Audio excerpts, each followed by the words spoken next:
Well, welcome to this episode of Turf TV. Martin and myself are here pitchside with a very special guest. We're here with Tony Stones, head groundsman at Wembley Stadium. Tony, tell us a little bit about your journey so far in your career and how you've ended up being the head groundsman here at one of these most prestigious sports stadiums in the world. I started out in golf, as a lot of people do. I did a YTS scheme back in the day. I worked at local authority and I was lucky enough to get the head groundsman's job at Barnsley Football Club in 2000. I was there for 8 years and our current contractor then was Carl Pass. He got the job of laying the new turf at Wembley in 2009 and said, do I fancy coming down for a few weeks to help him out? And I've been here 6 years later, I'm still here. Okay. You've obviously worked with a few people down the years. Would you claim that anybody in particular has had the biggest influence on your career to date? Probably my dad. He gave me good work ethic. He were a collier, my dad, so right, okay. Obviously an hard-working chap. So that's where I get my hard work from. So what attracted you to groundskeeping? I don't know. It's something I did at school. I used to look after school gardens. I always say you're born a groundsman, you're not made one. Okay. So it's like a farmer. You're born into farming and that kind of thing. So yeah, I did school gardens, and I've always been interested in growing grass. I didn't want to go down the plant route. I wanted to be involved with machinery. So I went grass side. And you end up at Wembley? Yeah. Not a bad job. It's not a bad job to have. Unbelievable. So looking back at when you joined, I think Yep. that was 2009. Prior to that, the pitch had some bad press and bad publicity.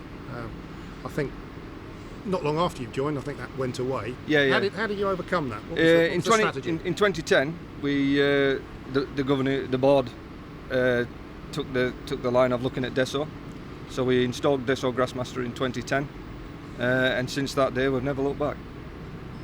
So going on behind us at the moment, we've obviously got, I think you mentioned this, the concert season's just come to an end. Yep.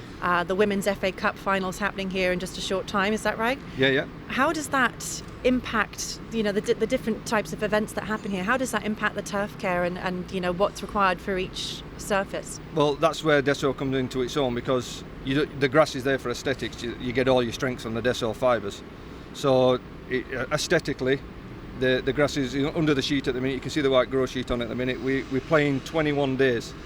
So without the Grassmaster, it'd be difficult to do that from seed, because we're growing from seed, not turf anymore.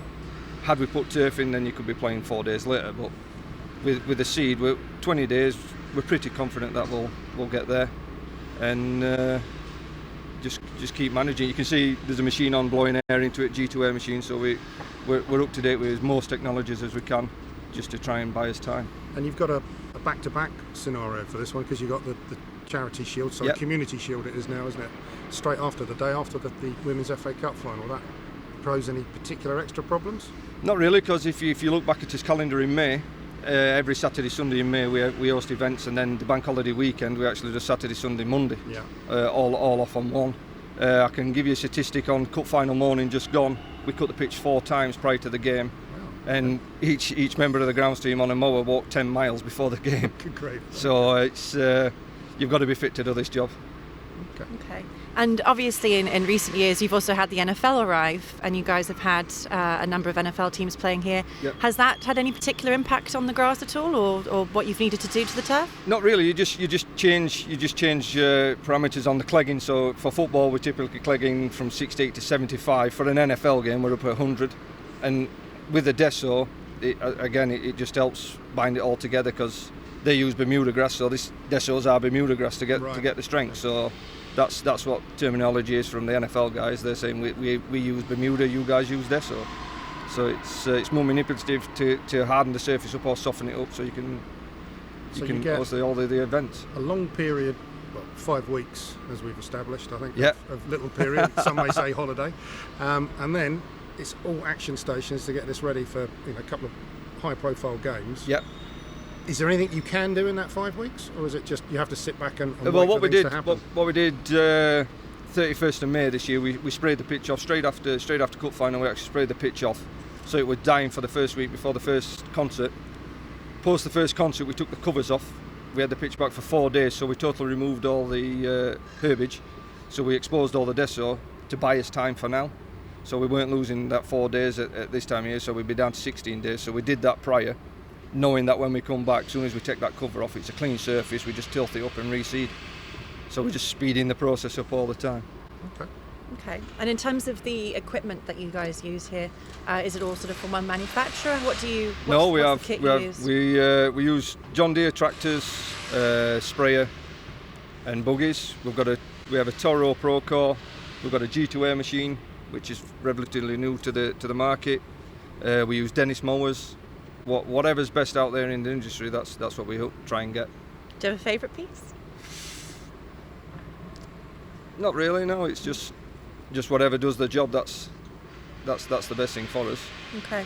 And in terms of the sort of purchasing decision, does the buck stop with you in terms of what's selected, or is it sort of more of a group decision? Or What we usually do is we'll have some stuff on demo, get lads' opinions, see what they think. Do they like the machine or not? Because at the end of the day, it's not only me using the piece of kit. If I like it and the boys don't, then there's no point in doing that. So we'll have a machine in, we'll all get round, see what we think, and if it's a goer, then I'll go ahead and try and get purchased. And we spent some time with Alan Ferguson, your colleague, up at St George's Park a few weeks back, and he was telling us that he gets the chance to work with a lot of top guys, top manufacturers. Alan Ferguson fans in, obviously. And he gets to be at the cutting edge, pardon the pun there, of what's going on. Do you have a similar experience? Yeah, we have the same thing. So if we see something new on the market, we go and get it. I mean, we run 12 SDL lighting rigs. And on Twitter, on social media, one of the guys found that down at Millennium Stadium they saw a tent on the pitch. What is this tent? So we pursued that. We found out it was Segro. We then worked with Steve, all of us as a collaborative of 4 ground staff, put his information in, got it back, got the rigs to where they are now. So whatever you see, if it can buy you a day, you take that day when you're on such short turnaround times. And are you working with people like the STRI in terms of making sure you got the right mixes and cultivars? No, we do a zone mix. Right. So we don't have no outside help anymore. So we do a zone grass seed mix. I did a mix with Rigby Taylor on fertilisers, the Active 8 range. That was my brain. All right. That came up with that idea because I just got sick of going on with 4 different things, and I just said, listen, I want something on 1 prill. Can you make it happen? And luckily I live in this building, and they made that happen. Wouldn't have happened at Barnsley. No. Okay. In terms of the grass seed that you're using and the mixes you're using, you say you've got your own mix. Yep.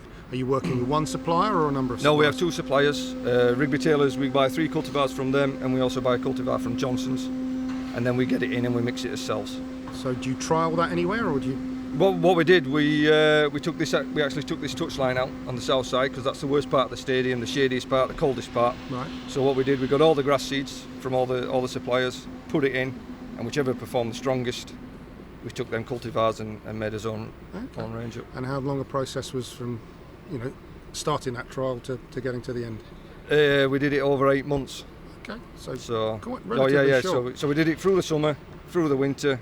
Who came out the best? So when we were speaking to Neil Stubley at Wimbledon, Jemima discovered that actually they're working on things 4 years in advance. Yeah.